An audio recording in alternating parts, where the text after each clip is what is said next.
Viva Voz, com Vera Magalhães.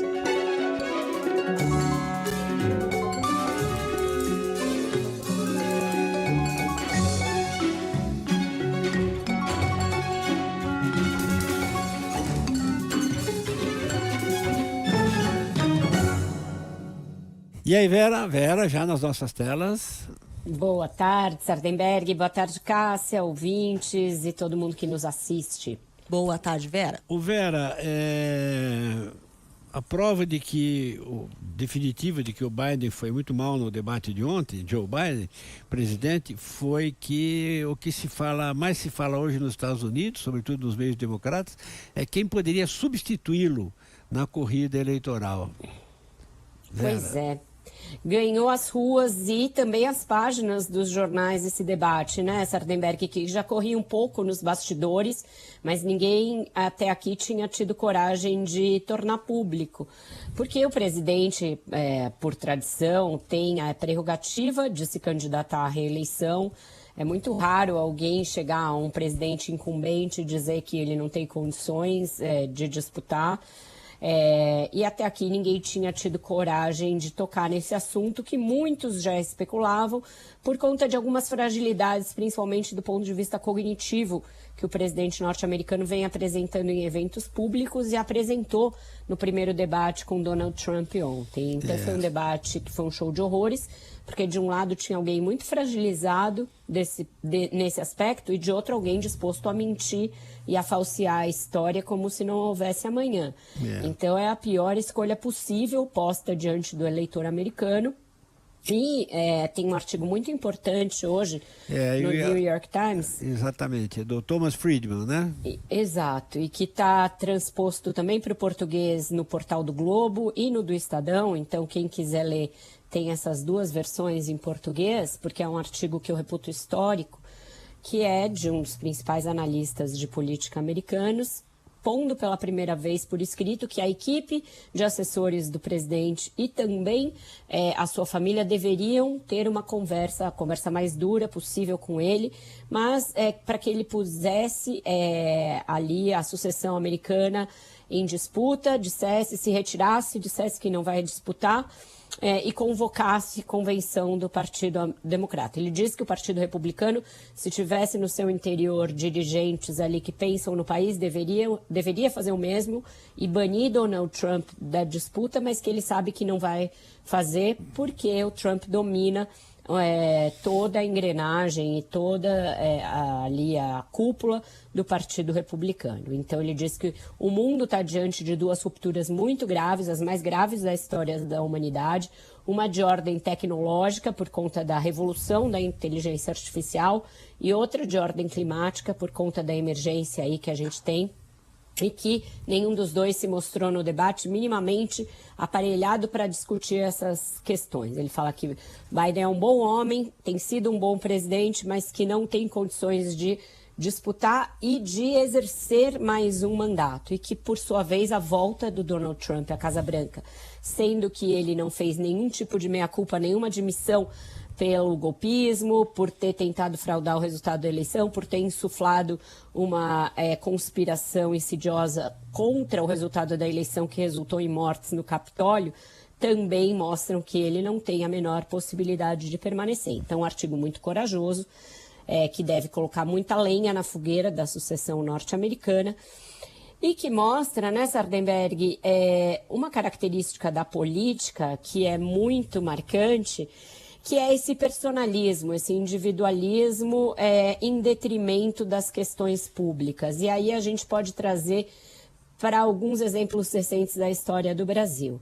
A gente tinha já em 2014, por exemplo, indicações de que a presidente Dilma estava ali com muitas dificuldades para governar, com algumas dificuldades de popularidade. Houve no PT quem instasse Dilma a desistir de concorrer à reeleição para apoiar o Lula, uma volta do Lula. Ela resistiu, o Lula não teve coragem de ali colocá-la em xeque, ela foi candidata, venceu por uma margem pequena, mas depois por dificuldade de compor uma base política, acabou sofrendo impeachment. Com isso combinado com as pedaladas.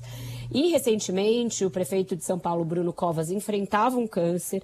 Esse câncer era público, era um câncer grave, porque numa região de difícil tratamento, o tratamento dele foi público, o debilitou muito fisicamente, mas ele foi para uma eleição com essa condição. Ali muito fortalecido, porque teve um enfrentamento muito bom da pandemia, mesmo doente. Ele foi ali pró-ciência, pró-isolamento, se mudou para dentro da prefeitura, comoveu a todos com a sua luta e não quis abrir mão de uma reeleição, porque dizia que iria se curar, e foi candidato e venceu, morreu em poucos meses depois de reeleito. Sendo que poderia ter até ali, em nome de passar bem com sua família, o que lhe restava de sobrevida, que podia ser aqueles meses, podia ser muitos anos até em uma boa condição, ninguém sabia. Mas abrindo mão da política, e não o fez. Então, essa dificuldade que os políticos têm de abrir mão de uma ambição política em nome de um bem maior. Então, eu acho que isso está posto para os Estados Unidos, e a gente sabe que a sucessão dos Estados Unidos não diz respeito só aos Estados Unidos, por ser a maior potência, tanto do ponto de vista bélico, quanto econômico, quanto geopolítico. O que acontece lá tem reflexos no mundo. E a gente vê muita similaridade entre o tipo de polarização cristalizada que existe lá e aqui vai se cristalizando aqui no Brasil também entre petismo e bolsonarismo, com a possibilidade de 2026 ter uma eleição com algumas das características da americana. Então, a gente tem de ficar de olho no que acontece nos Estados Unidos, porque isso tem uma influência global e porque também pode ter ecos na nossa política aqui do Brasil. E só para completar, né, Vera, no caso lá da sugestão do Thomas Friedman, o Joe Biden se retira e se convoca uma convenção do Partido Democrata, e aí o que vai acontecer? Os aspirantes, os possíveis candidatos, vão à luta, provavelmente terão debates e tal, e vão disputar a candidatura na convenção do Partido Democrata. Se daria a partir de agosto, tem pouco tempo, portanto, para armar isso. As convenções americanas, tanto de um partido quanto de outro, costumam ser circos grandiosos, envolvem aí doadores, envolvem delegados, é toda uma sistemática bem complexa de primárias e cálculos em vários estados. Mas tem nomes, né? A vice-presidente Kamala Harris é um deles. Muita gente fala na Michelle Obama, outros senadores e governadores que também teriam essa aspiração. E ele fala que isso seria uma possibilidade de unir o país e superar essa ideia de Donald Trump. Então, trazer um nome novo poderia unir não só aqueles que são eleitores democratas, quanto convencer eventuais eleitores que estão propensos a votar até mesmo em Donald Trump a apostar num caminho novo. Então, seria dar um start, um restart na sucessão americana e evitar a tragédia que seria a eleição do Trump, opinião, aliás, com a qual eu comungo plenamente. Tá certo. Vera Magalhães, obrigado, Vera, e até a semana. Até mais tarde. Até mais tarde, sim. Até a semana, não, porque esta que vos fala estará de férias a partir de segunda-feira, retornando a este horário no dia 21. Portanto, desejo a vocês um ótimo mês de julho. Deixa eu ver se eu entendi. 3 semanas de férias? Merece. Exatamente. Você está bem bom de matemática. 3 semanas de férias e a legislação trabalhista permite isso? Permite, sim. Permite até mais, mas eu estou sendo magnânima. Exatamente. Permite. Não. 3 férias por ano? Aguento. Não, ó a maldade. Não, aí não permite. Ó que a gente vai chamar o fato fake pra você. É. Verinha, aproveite suas férias, merecidíssimas. Hoje a gente ainda te ouve mais tarde aqui e depois vai curtir, vai aproveitar. Hoje eu vou tocar até música no Viva Voz 2 em homenagem a esse momento de férias. Muito bom. Falar em música. Falar em então música. Não vou nem desligar, vou ouvir. Não, é o seguinte, a Cássia acabou de ler uma nota aqui no Repórter CBN sobre o alinhamento de astros. Isso, vai ser possível amanhã observar Marte, o alinhamento Júpiter, uma e Saturno, vai se isso com a Lua, a Lua, uma loucura, vai dar para ver aqui do Brasil. Eu fiquei pensando, falei, vai ver que é Aquários de novo, mas não é, porque o Aquários, todo mundo sabe, né? Hair, Aquarius e tal, não sei o quê. No caso de Aquários, o Júpiter é alinhado com Marte. E a Lua tem que estar na 7ª casa. Você sabe se a Lua está na 7ª casa? Aí eu vou ficar devendo essa informação. Vamos pedir para algum ouvinte, mas a gente já pode tocar aquela da Cássia Eller, quando o segundo sol chegar, para realinhar a órbita dos planetas. Olha aí.